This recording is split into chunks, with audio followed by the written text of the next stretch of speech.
Is it true that your bid is too high? Or is that just a belief that you have? It's almost like we believe that they're choosing us, but really you're choosing them.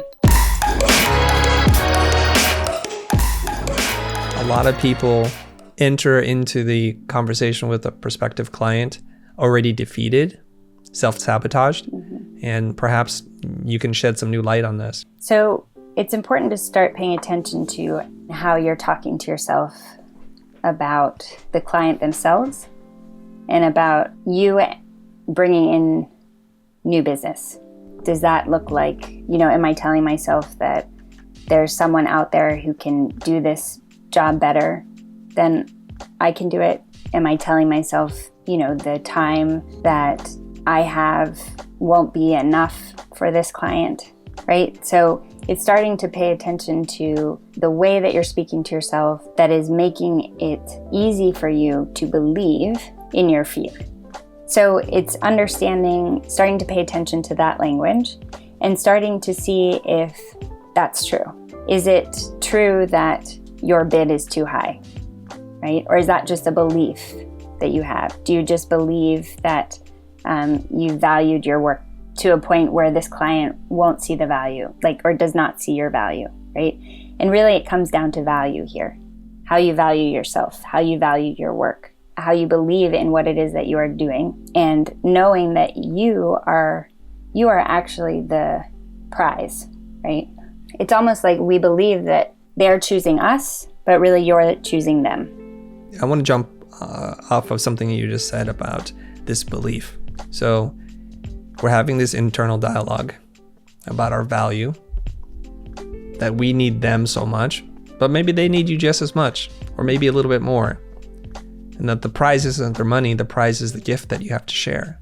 And we're basing some of the decisions that we are going to make on our previous experiences. So the last time I didn't get a job, we tell ourselves a different story.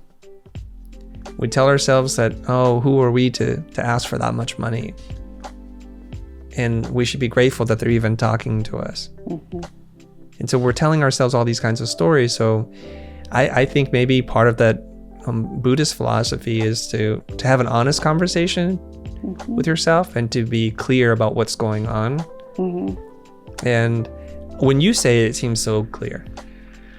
Obviously, it's not so clear for most people because we're not sitting around thinking about the things that we think and feel. Can you help us? You said before to kind of be aware of the tones, your emotional state. Is there another device or tool or technique that you have in your bag of tools to share with us so that we can begin this journey? So you want to drop the story. Just drop the story and focus on the feeling, right?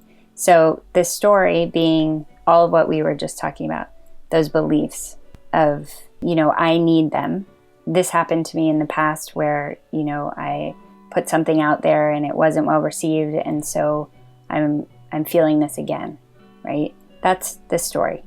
Yeah. So when you start to notice that you are telling yourself these stories, you just want to say, there's a story.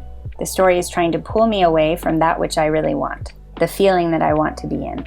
So you drop the story, focus on the feeling. What's the feeling? I'm feeling lack. I'm feeling not enough. I'm feeling that there is something about me that is not good enough. Okay, so you can start there, and then you can say, well, what do I want to feel instead right now? Right? Well, I want to feel confident. Well, I want to feel capable. I want to feel of value, of service. Okay, so how can you feel that way? Specifically, what can you do in this moment that will make you feel that way? And then that's where you start to go, in the sense that every decision you make, every time you notice your beliefs or your stories around this issue, you're going to say, okay, is this moving me in the direction of feeling confident, feeling capable, feeling of service? No, this is not.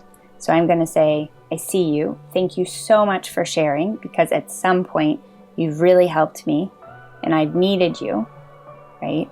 So I'm just going to give you a big hug, and then I'm going to say goodbye, and then I'm going to go this direction of feeling confident and capable. Hey everyone, Matthew and Sina here. I'm the Chief Content Officer at The Futur. If you enjoyed today's episode, drop a comment below with a timestamp of your favorite part. Don't forget to check out our other videos linked here. And if you like this video and want to support us in our mission to bring high quality creative education to the masses, consider buying a course from us and level up your own skills in the process. Thank you so much for your support, and we'll see you in the future.